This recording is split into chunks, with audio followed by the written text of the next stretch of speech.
Hey, everybody. Welcome to Rampant Live. I'm your host, Sean. And I'm Steph. And we're with our most famous person in the world. I just love Kes. This is Kes, a.k.a. the NLE Ninja, one of my all-time favorite people on the planet. If you don't know who he is, he makes some of the best tutorials ever. He's one of the nicest people ever. And he is an editor, producer, predator, filmmaker, drone pilot. I mean, this guy does everything. And he hails from Chicago. He's at NLE Ninja, as you can see up there in his screen. Check him out. He's got some amazing YouTube tutorials. Kes, how are you, man? I'm doing good.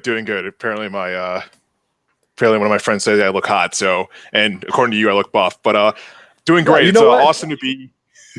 As a straight guy, I'm going to say you're a good-looking man. Thank you. It's awesome to be on the inaugural episode of Rampant Design Live. Definitely love you guys' videos. Been following your content, and also this is like literally the first time I've been on a webcam, so I'll probably be looking all over the place. So I'm usually the person who you just hear the voice of, but having your face on screen is a whole different experience. So, but definitely awesome to be doing this inaugural episode with you guys. Been following you for like the last 7. How long has it been? It's been 6 years now, right? Yeah, it's officially 6, but you've known us from like day one. So you're like one of the top 5 friends of Rampant. We've known you forever. Yeah.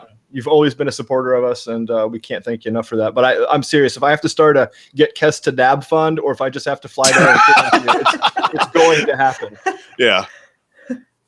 So for people who are just tuning in, hey, thanks, Dave. Dave from Photographer is here. He says, good luck tonight. Thanks, Dave.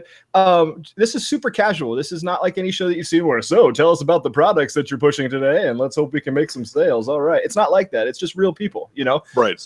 So the first thing we want to ask for any of the people who are following that don't know you, what exactly is a predator?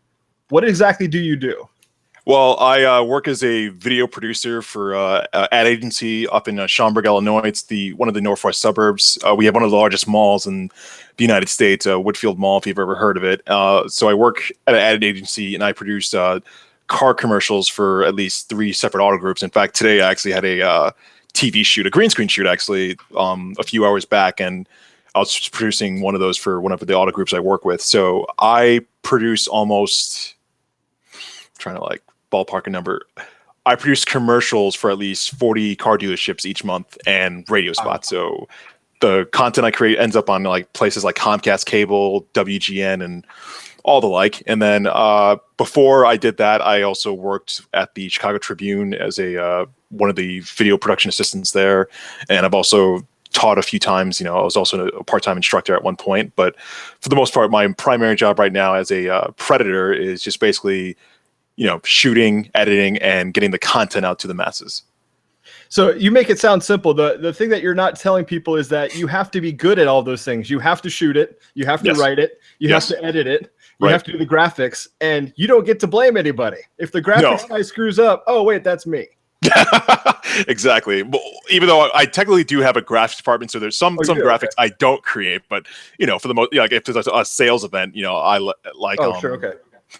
They create that, but for the most part, I have to make all the flying text, lease animations, and make our talent look like they're something that they may not be. So actually, these last 2 months, I've actually had probably 2 of the more challenging visual effects challenges where I had to make, like last month, our theme was Indiana Jones, so I had to make our talent look like he was in a minecart escaping capture, and an infamous scene from Indiana Jones where he had to like do the whole bait and switch with like the bag, so he gets to like grab the bag and then switch it off with something of equal weight or distribution, and then have like the whole thing come colliding on him. So that was loads of fun. And for this month, I had to make him look like he was on a digital horse. So that was So we had to shoot him in front of a green screen. But then not only that, I had to go to me and my boss. We had to go to Home Depot, and we had to get a sawhorse, ironically, and then drape a blue screen on top of that, and then hit the talent on that. Not the most comfortable thing in the world, but hey, it got the job done. You got to do what you got to do to get the shot. Exactly. So you woke up a few months ago and said, "My job's not hard enough. I need to add drone pilot to my resume." Well, funny story about that. It was either we pay someone almost $3,000 to go to the almost 40 dealerships we have, or we just buy one our own. And it's more cost effective having someone in-house do it as opposed to getting Joe Schmo, who's probably done it a few times, do it for us. So I guess keeping it in the family, keeping it in the house is always cheaper than sometimes outsourcing it. But, it is what it is. That, let's admit, it's fun to have a flying camera. I mean, we're living in the future. Right. So Dave has a great question, and it was actually one of ours. Great question, Dave. So how did you get started in this? I mean, you're doing a lot of everything. It's not a little bit of everything. You're doing everything. So how did you get started? How did you find yourself in this position? Well, I've always been a fan of TV and film, but I don't think I started with the whole passion of wanting to be a filmmaker at first. So it was one of those convenience type careers. It's like I have a passion for something that I like. I like to watch movies, I like to watch TV. So why don't we get into it? So from there, I majored in it. I majored in TV production at Illinois State, and from there I did various PA gigs, just got some more experience. But then I didn't know if I wanted to be a director, if I wanted to be the shooter, if I wanted to be all that stuff. So after I got out of doing a few internships here and there, I learned how to edit. So I learned from people like you, obviously, back in the place that we shall not say on this damn show. Learn from people like you, and learn how to edit, learn how to just be very creative, and then also work with other people, down the line, and just got to the point where, I was able to be awesome. So, I started as a PA for a small corporation, did that for about a year, and then, took about a year off from actually working, just doing freelance gigs here and there. And then, taught myself how to edit. So taught myself how to use Final Cut Pro, After Effects, Photoshop, the like. And, with that experience, I was able to build up, a portfolio that allowed me to get other jobs where I was an instructor. I was able to teach people how to do this as well. And then lo and behold, a few years later, I started making the online tutorials, and the rest is history. That's cool. So, Petra asks, yeah. What's your favorite editing? I know you bounce between, but what's your favorite software? What software are you using today? Okay, so if I had to be candid about this, Premiere Pro pays the bills, but Final Cut Pro is definitely coming in to start doing that. In fact, I was actually going to cut a TV commercial I shot today on Final Cut Pro 10. So it's like I've been definitely jumping back and forth, but for the most part, Premiere Pro definitely pays the bills. So most of the time, you'll probably see me spending more time in Premiere, just switching between the Creative Cloud. So I'm in Premiere, get the editing, all that finesse out of the way. And then, when I need to do the visual effects, motion graphics, I'll go to After Effects and do that, and definitely use the newer features that have been introduced, like, render and replace. And, I've also started to use Audition, and I definitely look forward to using Audition a lot more when the new features come out. So, because I'll even admit, I'm not a sound editor. I'm terrible when it comes to sound, but somehow, when it comes to editing, me and sound, we have an understanding. So yeah, I was going to say the same thing that Kevin just said. I'm not a sound guy Remix either, is the bomb. I'm not going to lie about that. I love Remix. Remix is straight voodoo. It's oh, yeah. like 9 times out of 10, it is just scary how it works. Yeah. And it's, so when people call us and go, oh, but your song is only 4 minutes long. Remix it, baby. Just remix it up. In fact, I actually walked one of my friends through using a Remix over Skype, and I was like, all right, she found one song she wanted to use for a piece. She actually was interviewing Katie Cork about some documentary, and she found one song, but she had to loop it over a 6-minute interview. So I walked her through that process. I was like, hey, this is a 3-minute song, run it through Adobe Audition, Remix, and then ploof, it was good to go. It's scary software. It really is. Oh yeah. So with all of this, knowledge that you were talking about, on the web and stuff, do you feel like, we'll ask Dave's question up there at Iographer. He's asking, do you think with all the knowledge on the web that a young filmmaker needs to go to traditional film school? Because you kind of touched on that with talking about training and tutorials online. So what do you think about that? I think with the amount of training that's online, you could definitely learn, some of the basics. But I definitely feel that with the school environment, and Sean, you could probably attest to this, that you can't go online and get the networking and form the partnerships and friendships that you'll make over a lifetime. So I definitely feel like with the school foundation, it's definitely helps in your, getting into the higher echelon of our industry. So if, going to school will help, but then also, be grounded in what's being offered online. So basically have the best of both worlds. So that way you're not being held to just one standard. It's like, oh, I'm only a good editor because I watch all of Andrew Kramer's tutorials. So give me lots and lots of money. No.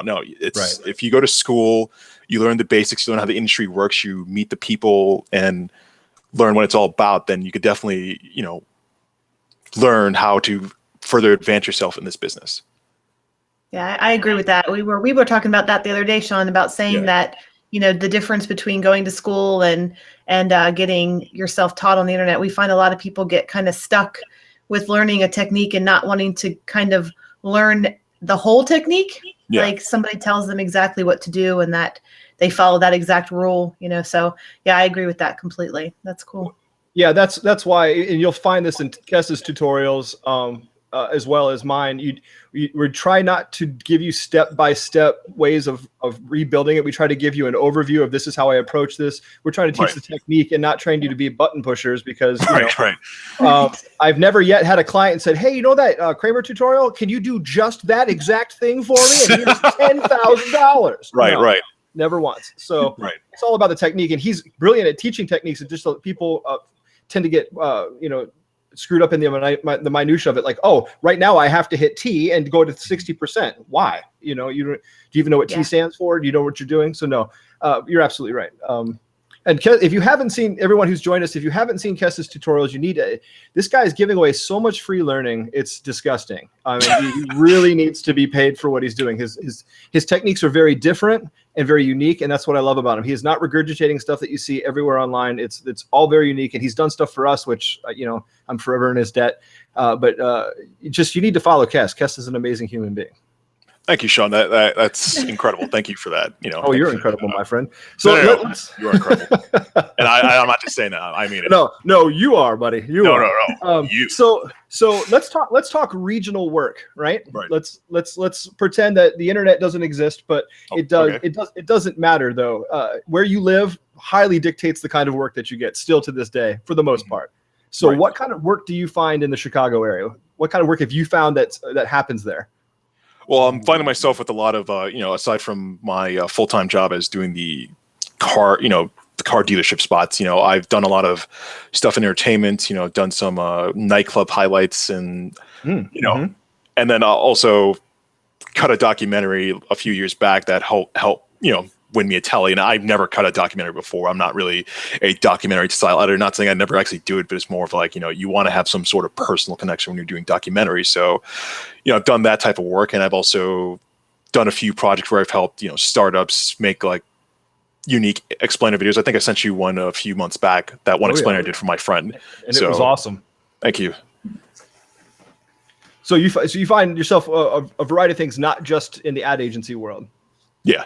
I use I use my staff job as like more of the safety net. So that way, if like, I don't, I'm bidding on a gig and I don't get that freelance gig, it's like, well, at least I still have the ability to pay the bills. It's not like, please, sir, give me this job. I need this freelance job right here.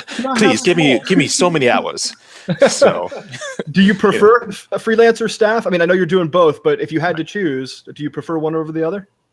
I'd say I like the consistency of a staff job, but at the same time, I do like that with freelance, you're able to expand your horizons. So it's like, if like your staff job isn't giving you that passion fill that you get from, doing multiple different projects from here to there, then, I'd say try to dabble in both worlds. It's more about measuring what priorities matter to you in your life. Right. Sure. Absolutely. And as you grow older, your priorities will shift and things change. And Dave has got a great question, and I was going to come along with this. Hit Film has just all of a sudden popped up out of nowhere. I know it's been around forever, but it's really gaining momentum. Film Riot did that thing. Paul Ricott met with them, and they just did a thing for Film Riot. So there's just quite a bit of hype going around for Hit Film. So do you see that as an After Effects killer, or do you see that as a whole different beast? I've always believed that competition breeds the best products possible. That's the only reason why, Apple's kept everyone on their feet. Like, 'cause everyone understands, like, look at what these guys are doing and look at how much fanfare they're getting. So that way, with competition, it brings out the best in all of us. And, I've definitely been paying attention to what Hit Film does. I haven't had an opportunity to use it myself, but, I wouldn't say it's an After Effects killer, but it's definitely working in the paradigm that we wish a lot of the NLEs would work. I know to a degree, Hit Film does mirror somewhat of what Final Pro 10 does, but at the same time, it's like, there's different horses for different courses. So, what may work for one person may not always work for everyone. I'm old Right. school. I want to do my editing and my editor, my compositing and my compositor. Right, I do right. not want them to cross, but I'll probably be run over by that train sooner than later. Right. You know, and it's, and I definitely want, and I'm definitely paying attention to which NLEs are gaining steam. I definitely have been seeing what Resolve 12.5 has been doing, just reading some of the posts. And then a week ago, I was like looking into, Fusion and Nuke and just trying to understand why node-based compositing is as popular as it is in the high end of the industry. And, looking at that, it looks very daunting. And will I ever try it myself? Yeah, maybe somewhere down the line. I'm not completely sure. It's nothing to be afraid of. I used to work in nodal-based compositors in Hollywood. They definitely do things better and faster than your layer-based stuff. But that being said, Right. there's a lot more support for After Effects than anything. If anything, I wish After Effects could do things a little bit faster. And I know they're updating as quickly as possible. But I think if you're going to do 1,000-layer comp, or what would be the equivalent of 1,000-layer comp, I'd much rather do that in a nodal-based compositor than ever try that in After Effects. I do it anyway in After Effects all the time, and I just sit there and cry. But it's all good. I love me some AE. I'm sorry to cut you off. That was all good. I've always believed that, I don't think we should judge a product completely on its functionality, but but it's more about the community around it. Like, there's a reason why there's perception wise, like there's a reason why After Effects is one of the most popular post-production softwares, because there's such a wide community behind it. Like, if I want to know how to do this, this, and this, then all it takes is a Google search. All it takes is going to lynda.com or, the other various training sites out there where it's with the program, because like not everyone's going to learn the same way. Not everyone's going to be like, I'm going to open the program and just fiddle around and just figure out stuff. Like, some people are like that and some people aren't. Some people just want, you to just like inject the knowledge into their brain. So when there's a strong community behind a product, that's when it really thrives. When there's not as strong a community, then, it could be the best thing since sliced bread, but then it's like, it's no one else is using it, then why the hell should I care? Right. And for the longest time, I felt that way about HitFilm, and then all of a sudden, everybody's using it. So I'm like, well, maybe I should try to actually sit down and see what this thing can do. I'm still a diehard After Effects. I've been using it since Kosa, so again, I'm just old. So does anybody? And like Adam said, it's not about the tools. It's just about getting the job done. So if you can do your stuff in Microsoft Paint, good on you. Yeah. So does anybody here have any questions in the audience? Let us know. If not, let's change courses just a little bit. What inspired you to get into this field? Not how did you get in this field, but what did you do? I mean, was it a film? Was it a TV show? Did you wake up one day and go, you know what? I really want to sit in a chair for 18 hours. That sounds amazing.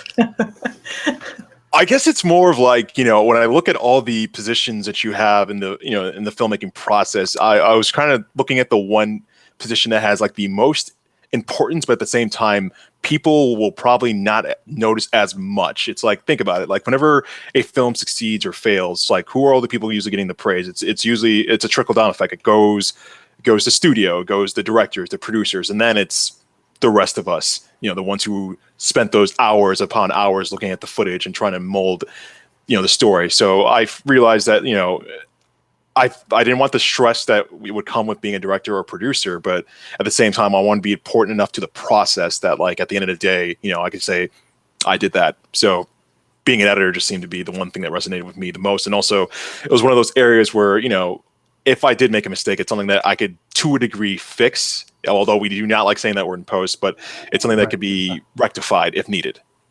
That's cool. And then you decided, now that you're comfortable editing, you want to go the other side and you want to start shooting and scripting and writing. And that's pretty amazing. That's pretty, not many editors want to go over that because you don't have anyone to blame. No, I'm just Dave has a great question. He says, what are the top 3 things the student needs to know about getting into the editing world?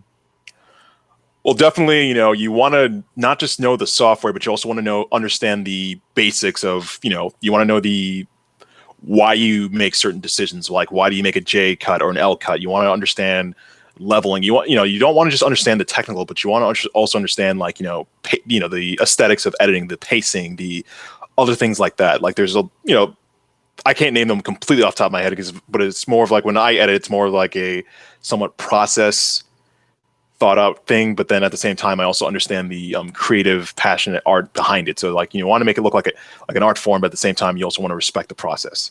So I'd say, know the software, know the craft, and know your story. What about the working with a client thing? I mean, obviously, as an editor, there's going to be times where you have a client sitting literally behind you. Yeah. Like how do you handle the snap thing? Has that ever happened to you? That drives me crazy. I don't Like, think I've ever had the snap thing, Okay. but I've usually had people like, whisper in my ear, like, hey, can we do that type? I'm like, one thing you got to remember is like at the end of the day, like if you're going to have someone sitting behind you, you want to put on your best face forward. Because at the end of the day, if you're representing your company, you're a piece of that brand. So that means everything you do is a representation of that company. If it's just a representation of yourself, you're your own brand. So what you do there and how you interact and communicate is going to reflect on how, whether or not you get the job again and how the client perceives your professionality. So along with that, what do you think, talking about all the tools and stuff, what do you think, Petra asks, what are your favorite tools of the trade? So besides Rampant. What's in your toolbox, man? Of course. I actually have, funny you should mention that. I actually have my Rampant, I actually have 3 of the Rampant drives here. I actually brought the very first one you guys gave me a while back out because I need to potentially offload some stuff on there. So, I definitely take the Extreme drive. I definitely have the 4K drive always hooked up, ready to go, no matter what. And then, and then besides that, I definitely like using tools from Red Giant. I like stuff from, the many developers at FX Factory, but I also like, any of the third-party apps that help me do the job, and whether it be Premiere or Final Cut Pro. So if I'm using Final Cut Pro 10, I definitely like using the Final Cut Pro Library Manager, which is a great app. Definitely recommend it. It's, that's always been the strength of Final Cut Pro above all the other NLEs up until now, is that it has the strongest third-party ecosystem I've ever come across. Like Avid doesn't have it as much. Premiere Pro just recently came into its own with its ecosystem, and it's just, blowing people away, but definitely love that. And then, I'm trying to think what else. It's like I use so many tools. After a while, I kind of just don't think in tools. I just thinking like, all right, this is what I need to do, this and that. So it's like some of it just goes way over your head. Oh, I'm sorry. It's Graham, not Petra. We apologize. Hey, how would I know? Dave's got a great question. This comes up all the time. It's one of the reasons why I started my own company, so I can avoid this. But how do you deal with difficult clients? I try to make sure I keep everything, professional and not make it emotional, not try to trigger any unnecessary emotional feelings. Because I understand, like, in the heat of the moment, we could let our emotions get the better of us. So it's more of like, always kind of remind them. I wish it was beer, Adam. I really do wish it was beer. Beer would definitely solve a lot more problems. But I always try to keep everything like, this is the objectives we need to accomplish. This is what we have in front of us. What steps do we need to take to get from this point to that point? So, as long as we're all on the same page, if we ever deter from that, then, what do we need to do to get back on the same page? I'm always just about like, the end goal, but not by any means necessary, but not by any means necessary, but by the best possible means necessary, if that makes sense. Yeah, no, sure. And you're part therapist, you're part referee, and like you said, if you keep your head in the game and you calm them down, life is good. So Eric has a completely random question. That's true. I think we've all thought this at one point or another. Why are there so many dogs, horses, and/or children in car commercials? Oh, geez. Well, with the auto group I work with, I literally have to, he brings in his grandchildren quite often. So it's like, I really don't have much control over that. And technically they are my bosses. So it's like, but they're great people. So I wish I could explain the goofiness or the over the topness of it all, but I guess that just seems to work with people. When you see someone who's willing to put themselves out there like that and not give a damn, then more power to them. Hey, no, that's great. But you've always thought like, wow, there's another dog, or maybe it's just a thing. Maybe it's just a thing. Hey, if it works for you, if you can sell cars, and if you can get your grandchildren to pedal $30,000 vehicles, life is good. Exactly. So getting away from technical a little bit, what's your favorite movie? I have too many movies and shows to like list for anyone who wants to sit through them. In fact, I was actually just watching one of my favorite shows tonight. The Flash was on, the Kevin Smith directed episode. So, it's definitely a great episode. Definitely recommend it when you guys get a chance to watch it. And, I watch a lot of stuff on the CW. I watch Flash, watch Arrow, Legends of Tomorrow, then, movies, definitely saw Civil War this last weekend. I have to say, I'm not trying to like start any debates. I saw both Batman versus Superman and I saw Civil War. I definitely liked what was going on in Civil War. Like for a 2.5 hour movie, I never felt like it was ever like lagging. Everything just seemed to move and have purpose behind it. So You know, That's cool. but too many films and too many movies to list, so I wouldn't want to bog this down with that. So yeah, I wanted to ask this as well. You had, I don't know what the status is, but one of my all-time favorite podcasts, and Adam asked, "What's up with the TrackMat moment, man? What's going on?" Or is Kylie just so rock starish that she can't do this anymore? I mean, I guess we're just. Honestly, I think it's like right now we're kind of like, I guess we're just moving in different points in our lives and our careers. So it's like, I definitely want to see if I could get in communication with her again and kind of get it up and going. I miss TrackMat moment just as much as you guys, but I definitely have seen a lot of podcasts spring up that have definitely been able to hold that mantle. But I definitely want to. No, nothing compares to the TrackMat moment.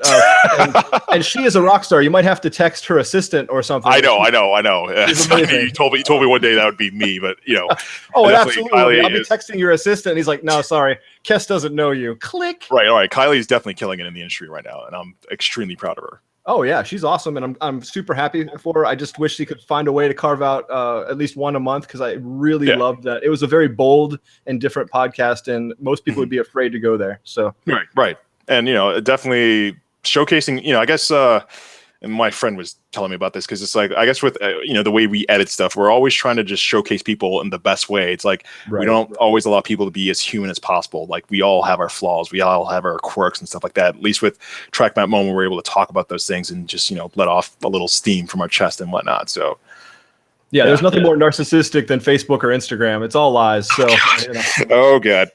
Especially love your post, and I'm just like, dude, some of those comments that some of those people put on, I'm just like, dude, really?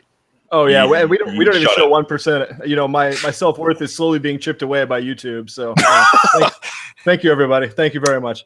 Hey man, they're just haters. They just don't understand, man. When you're killing it like you are, there's nothing. Everyone just wants to tear you down. It's like, why has he got to be so successful? Why has he got so many cool products? I want them too. Why you got to be like that? It's just like that haters. It's like that haters ball on the Chappelle show a few years back. Absolutely. Just people hating. Just so much hate, so much hate. It's like so with that, with all of that negativity that goes around that's in any industry, how do you what do you do? What's your hobbies? How do you decompress? How do you get away from it all and sort of relax and not have any of that affect you? I try to do try to exercise, do some yoga, or just catch up on some movies or catch up on podcasts or talk with some old friends. Just, take myself out of the element of our industry every now and then. Just like I've seen you guys do. You visit parks, you go on vacation, just try to unwind. Just remember that at the end of the day, you're not a machine. You're still a person. Yeah. So it's really important. It's really important. Oh, yeah. And I definitely like that episode where you guys talked about that, the whole mental health thing, and just trying to maintain your sanity, because sometimes it does this business does take its toll on you. So, when I was working in Hollywood, I was super stressed out, and then I started my own company, and guess what? I'm super stressed out. So yeah, this industry just tears at you, and if it weren't for Steph, I'd probably be jumping off something tall, Oh gosh. But we don't want that to happen, Sean. And you're an inspiration. I actually bought the yoga DVD that you recommended, and we're going to start it. You're an inspiration, man. You look good. I'm not hitting on you. I'm married. Hey, I wouldn't hold it against you, man. Oh well, if I met you before I met Steph, this might be a whole different podcast. You never know. Hey, it's after dark. I'm just gonna be me for now. Oh God. Yeah. No, but seriously, you did a great. You look great, man, and I'm sure it's helping your mental health by doing yoga and recentering yourself every day. Oh yeah, definitely. So, but so after I derailed that, does anyone have any questions? I have a few more questions based on what I've said. Of course, go ahead. So what do you see yourself in 5 years?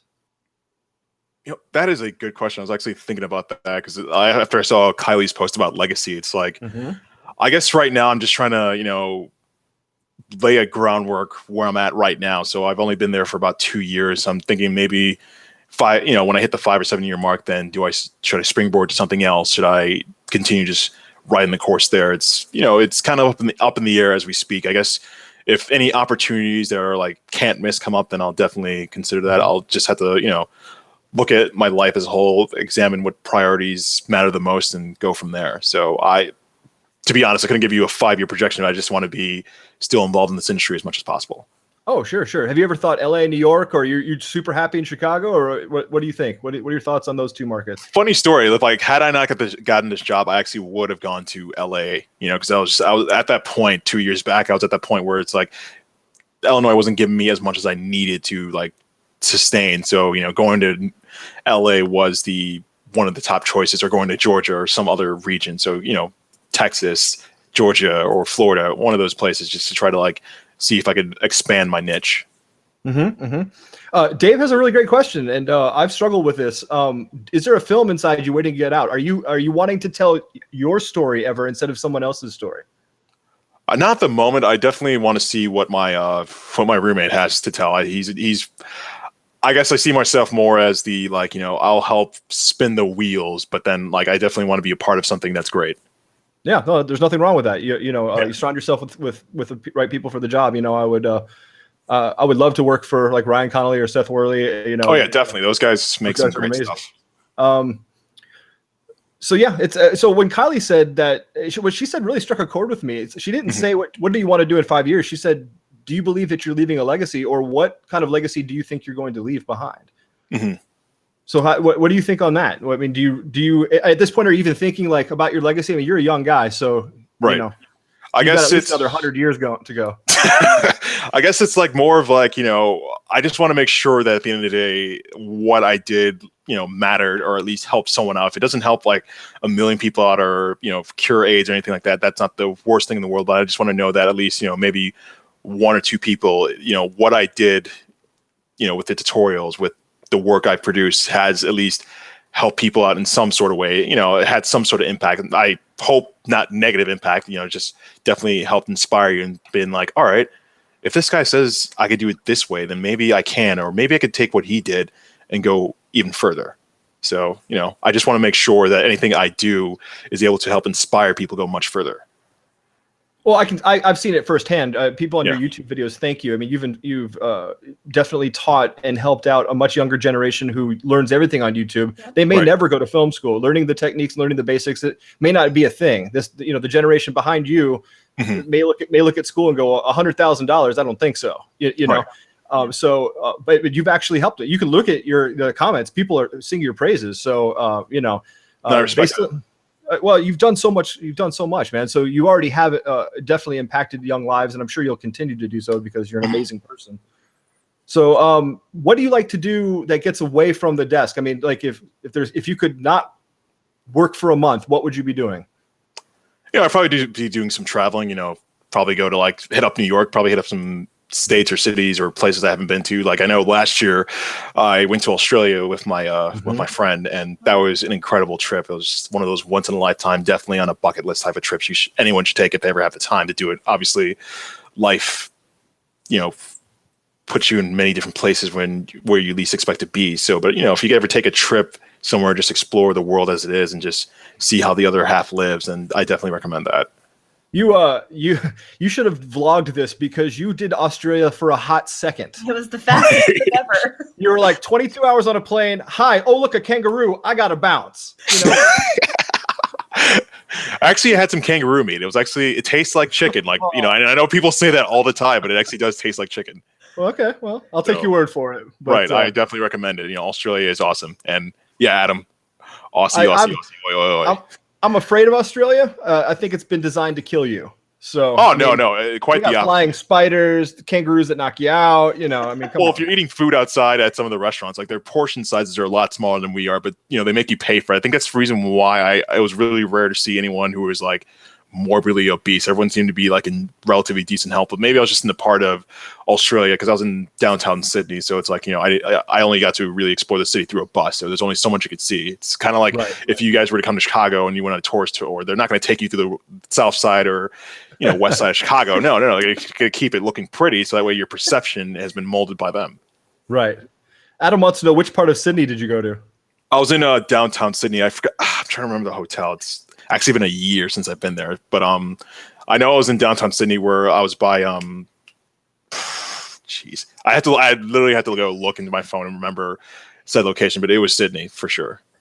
Downtown, at least. I'll type that for him. All right. Downtown. The part where the stores and the things. There was a big boat. There was water. Everything tried to kill me. It was Australia. Yes, exactly. So But yeah, but how'd you guys enjoy NAB? I know I've only touched man. upon that with you guys. I didn't enjoy it. The second I landed, Kess wasn't there. They told me, and got on a plane and went back home. We did miss you. We did miss you. Yeah, I missed you guys too. One of our very first nabs, I believe our very first nab, I'm pretty sure it was, you were there. And we all went to the ice bar together and we hung out. And oh yeah, definitely enjoyed that. That was a lot of fun. And, you know, Kess has been around since we've been and we're still a small company, but Kess has been around since we had like a product, you know, and he's like, hey, I like that thing that you made, you know? So, but yeah, NAB totally sucks without Kess. It's just not, it's, you know, it's 3 letters and 3 letters, NAB and KES, they go together, you know? So thanks buddy. Oh, no, seriously, you know, you're a great guy to hang out with, and I'm sure walking the floor with you would be a lot of fun. But yeah, everyone, Dave, if you don't, I can't believe you don't know Kess. Next, I would introduce you at NAB, but you know what? He'd be my ghost friend because he's never there. So, actually, I think I've seen Dave. You know, I think I saw him everywhere a few times. Dave's everywhere. I mean, he's, you know, it's I saw every time you come around the corner. Yeah, I saw him walking with which was the prototype for the iographer. So before it really got out, because I remember him walking the floor, and he was like the one guy with an iPad and like one of those microphones. I think it was a Sennheiser, one of those like shotgun mics. I was just like, dude, impressed. Oh, Dave's hooking you up with some products. The answer is yes. I'm answering forecasts. Oh yeah, it's a funny story. We actually use if he has any products for using an iPad Pro for a teleprompter, that would definitely be awesome to use. We actually use that all the time. In fact, you know, that was probably the best $1,000 we've spent with an Apple product, you know, so far. So definitely using that as an iPad Pro as a teleprompter definitely helps with a lot of shoots lately. Whether they be in English or Spanish or even Polish, you know, I've definitely had to put my hand into, you know, many foreign languages these last few months, and it's just like learning things, you know. And I took Spanish in high school, but I completely data dumped it completely. So yeah, that's cool that you do that. Steph has an iPad Pro, and because she's the CFO, this is my iPad Pro. She gets all the toys. I'm sitting here in the dark. She gets a set. I'm stuck in the basement. Adam's making fun of me. This is how it works, you know. So it's good to be the CFO. I don't even get a corporate credit card. The answer is just no. But yeah, that's cool. I'm sure Dave makes amazing products. We have, I think, everything at this point. So yeah, definitely hook. Definitely a big fan of Biographer. They make some great stuff. They're the best. So does anybody else have any questions? Because that's all we have for Kess. I could talk to Kess all day long. You really are one of my favorite people, and you've been an inspiration to me since the day I met you. You're a wonderful guy. John, I'm not going to lie. I've definitely learned, and I'm saying this even if I can't mention, you know, that you company.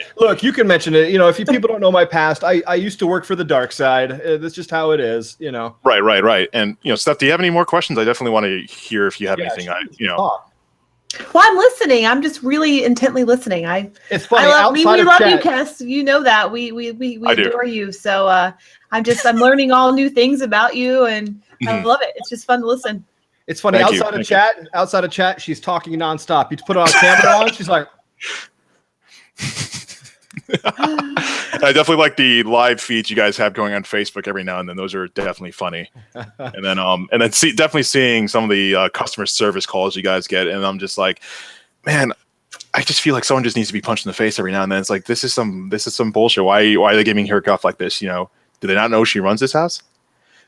They don't know. I don't know what they know, but they just don't want none. Just don't, let them be ignorant.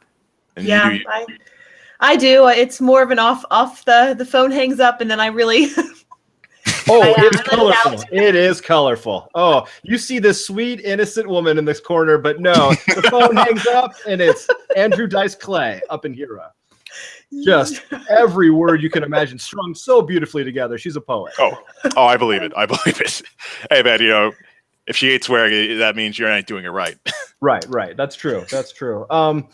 So yeah, this is it. This is super casual. We cannot thank you enough for being a part of the very first Rampant Live. We're gonna do this every Tuesday night and Thursday night at 9 p.m.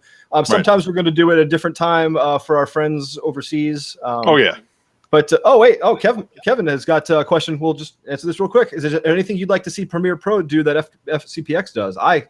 There's. I definitely. There are stuff. You know, I probably have to like shoot him a text or something like that. I don't want to like try to like foster anything that could definitely get into those NDA type terms or you know what. So I'll definitely see if I can email him and let him know. That's cool. I'll tell you one thing. The functionality between Motion and Final Cut, the whole fake, the plugin thing, the template thing, I would love for that to be incorporated between Premiere and After Effects, where I make something in After Effects, I don't have to have After Effects on the box that's going to use it, and it's this functional plugin style thing. We're doing that. Stephanie's doing that for Rampant, where we're wrapping like position and scale and rotation and blending mode, and it's all there when you load up the thing. And our Final Cut users would love, or just in love with that. I would if Premiere had something like that, it would be unbelievable. Oh, I would kill to have that. You know how much time I have to, like, honestly, the only saving grace is for me when it comes to, using After Effects Premiere right now is like the scripts from AE Scripts. Like I can't mention them enough, like True Comp Duplicator and the previewer from Mr. Horse from Video Hive. Like definitely Video Hive is probably one of the. Oh yes. If I didn't mention it in the tools I use, Video Hive is definitely. You guys are definitely number one. I'm not just saying that. Come on now. That goes without saying. It's like I definitely. Your stuff has definitely had a hand in almost everything I've done in the last 5 years. So that goes without saying. But Video Hive, they definitely some of the tools there are. Just using them. And I'm not saying that you guys don't make anything that I can use. The things I do sometimes are very thematic. So it's like I can't always control what I do, but I always try to make sure that your stuff is implemented one way or another. Whether it be your flare or lightly transition, tell your fire was the saving grace. Having 4K fire versus the 1080p fire from some other people may not, get the job done. And yours was incredible and phenomenal. Our stuff is there when you need it. It's a spice rack. When you don't need it, you have to use it. When people write us and they show us this video that has every single flare that's in the pack that's used in the video, I'm like, no. So it's there when you need it. And, exactly. It would be awesome to have a much better titler, like almost like with pre-built 3D flying, fly-throughs or some pre-built animations, not like live type, but something a little bit more robust. With some legit camera moves and whatnot, but yeah. And then cool. I definitely like. Don't get me wrong, I like the range-based keywords from Final Cut Pro 10, but it's like I think I work the way Vasi works with the pancake timeline. So I just get a string out of selects and then just use markers and then just drag bloop bloop bloop bloop into the 30 or 40 timelines, and then I'm good to go. So, but yeah, that actually I might try that adjustment layer technique, and then you got yourself a text template. That is actually a good one. Yeah, that's not a bad idea at all. But a lot of times when I do tutorials and I say we're going into After Effects, it's click for whatever reason they don't want to use it. That's why my last tutorial I had to do in Premiere. So I would never traditionally do a gun visual effect in Premiere ever under any circumstances. Maybe a temp, but I would always do it in After Effects. But for whatever reason, we get email after email. They just don't want to use After Effects. So. I don't know why. It's not scary to me. It's a big old cuddly teddy bear, but and then like I definitely like the tutorials you did in Premiere about how to do the bump and slice stuff that, the way you did it is like so much more paramount to, the way I would have done it. It probably would have taken me slightly more steps, but I definitely like what advice you offered. But the one thing I do want to know is like in those like latest how to use your effects videos, there's like really quick ones you've been releasing. How do you do the thing in ScreenFlow where you crop off a piece and you put emphasis and zoom on that? Because I definitely want to. I'm not telling. It's a call out. It's like 3 or 4 things in. It's a call out, and you want to make sure you do freehand. And you just draw a box and you zoom in. It's so ridiculously easy. I definitely love those videos. You guys know how to use your stuff, because I'm pretty sure you're probably tired of answering the question of, hey, how do I use this stuff? Even though you guys release like 5 or 10 videos, how do I use this? Yeah. It's like, that's all I'll say is we'll give them a tutorial for the exact same concept, but it's not that thing. So I have to make the same tutorial again for the different thing. Right. So you got to make it. This comes back to the whole technique thing. Maybe people should learn what these things are, so then they grasp the concept. Because when we went to ABC in Hollywood, and like 30 seconds into my pitch, the head editor stands up and goes, "I don't need to hear any more. Where do I buy?" I'm like, "Oh wow, this is a completely different scenario." Instead of me going drag, drop, blend mode change. Did you get it? No. Drag, drop, blend mode change. Still no. These guys were like, "Where do we sign?" I'm like, take my money already. It's like, damn, Sean. I was all ready to pitch. I'm like, oh, well, I guess I'll just go to like LA. Take my money already. Yeah, here. It's like, so damn. So please tell our audience where they can find you. Well, I'm on Twitter at NLE_ninja. I'm also on YouTube. what is my channel link? I think you probably have to put my channel link in when you guys this will upload this. all go in Definitely. the description. It will absolutely. Yeah. It's like I'm on YouTube so often, but like sometimes it's just like so in second nature what my links are. I don't even remember them off the top of my head sometimes. But it's like knowing your own phone number. I never call it. Why would I know it? Right. But So Kes is an amazing editor, shooter, producer, drone pilot, unbelievable person, really, really great guy, and has been one of our closest friends for years and years and years. And basically, when next time I see him, I'm giving you a big old bear hug because I love you so much. Thank you for so life, much. baby. Yeah, see, he sends me texts like that, and it keeps me from like sitting in a corner in the wall, in a fetal position next to the wall. He brings me out of that because every once in a while it's nice to have some love, and we've always gotten some from him. Right. You really are a wonderful person. We couldn't have had a better guest in the first episode, and thank you. I'm glad to do it. We just love you. We just love you to death. Back at you, Al. So that's it, everybody. Thank you so much for everyone sticking around. Thank you for all of these people coming in. This is amazing. We thought it might just be the three of us talking, so it's really you great. our space your audience, man. It's you guys are the bomb.com. We love each and every one of you guys. Thank you, Dave. Thank you, Petra/Graham. Thank you, Adam. Thank you, Eric. Thank you, Brent. Thank you, Kevin. For Eric Addison, you're in the corner lurking. I see you. Thanks, Deb. Thanks, Deb. Deb said she brought popcorn. I didn't get any. Maybe I missed the download link. I don't know what's up with that. But thank you, everybody, for coming in and for supporting this. Thank you, Kes. We love you to death. Love you too, guys. Thank you very much. So if you've missed this show, this show will be rebroadcast on rampantlive.com, right, Seth? Yes, rampantlive.com. I think you're down there on my screen. Why don't you start talking and tell people where they can find out? You can go. The rebroadcast will be on YouTube, but it'll also be on rampantlive.com. So check it out there. There's also, for the next show, if you just tuned in late or missed this one, if you're watching the rebroadcast, there's a button on our rampantlive.com page that you can actually tune in live while we're doing the show. So if you missed this one, you can catch the next one. So, Yes. Definitely look forward to seeing that one. Every Tuesday and Thursday at 9 p.m. Eastern, unless otherwise stated. We might do multiple episodes one day if we have someone who's like in Europe. I think we have to do a show at 4:00 in the morning with Ben Barden or something like that. Oh, yeah, something right? like I remember doing a show with him. Apparently, once, we're having a beer or something at 4 a.m. Right. No, he said he wanted to do Irish car bomb. Oh, that's right. We're doing car bomb at 4 a.m. That's brutal. That's just brutal. Right. That day is going to be shot. So that's that. Thank you, everybody. Thank you so much, Kes. I give you a virtual hug, and if there's hit me up an email, Kes, and let me know what kind of things you want in the description. I know all of your connections and stuff, but if there's like a reel or a clip that you want to show or a tutorial, that I'm gonna hook everybody up with those. If you don't know Kes, follow him. He's one of the people that you just become a better human being by knowing. He's just like you instantly one up by knowing Kes. So thank you so much, Kes. And we love each and every one of you guys for showing up. And this is it. Thank you all for everything. I'm Sean. And I'm Steph. I'm Kes. That's Kes. Thank you so much, guys, for watching Rampant Live. Bye. See ya. Every time. Bye. See you, Kes.